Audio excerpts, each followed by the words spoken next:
was that this house was never actually theirs to give. And the moment the lawyer smirked, I knew I had already won. I didn't argue anymore. I didn't scream or demand answers. I just stood there, staring at my sister as she grinned like she had won some great battle, because she thought she had. She thought she had played the game perfectly, that she had manipulated our parents just right, that she had outsmarted me, and taken the one thing that mattered most. She had no idea what she had actually done. I took a slow breath. "All right," I said, my voice steady. "If that's how you want to play this." Her smile faltered for half a second, but she covered it up fast. "Oh, it's not about how I want to play," she said. "The paperwork is already done. You can whine all you want, but you can't change legal ownership." She really thought she had me cornered. I turned on my heel and left. I didn't slam the door. I didn't storm out in a rage. I just walked, got in my car, and drove straight to my lawyer's office. Because while my sister might have spent months scheming, she had made one massive mistake. She hadn't checked the actual ownership of the house. The lawyer's smirk. My lawyer, Mr. Reynolds, was an older man, the kind of guy who had seen every trick in the book.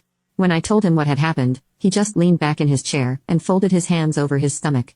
"Let me get this straight," he said. "Your parents signed over the house to your sister." I nodded. "This morning. And they think they had the legal right to do that?" I nodded again. That was when Mr. Reynolds smirked, a slow knowing smirk, the kind that told me I was about to win.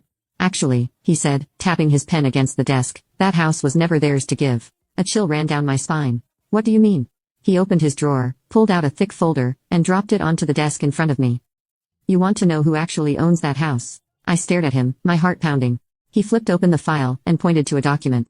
"You do." I blinked. "What?" "Your grandfather left it to you in his will." He slid the paperwork closer.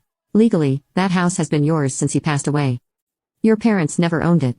They had the right to live there, but they never had the right to transfer ownership." I couldn't believe what I was hearing. All these years, I had assumed my parents owned the house. It had never even crossed my mind to check the deed. I had just trusted that things were the way they seemed. But my grandfather, who had always favored me over my sister, who had seen what kind of person she was, had left the house to me. And my sister had no idea. I let out a slow breath. Now comment update to tag you on part 2.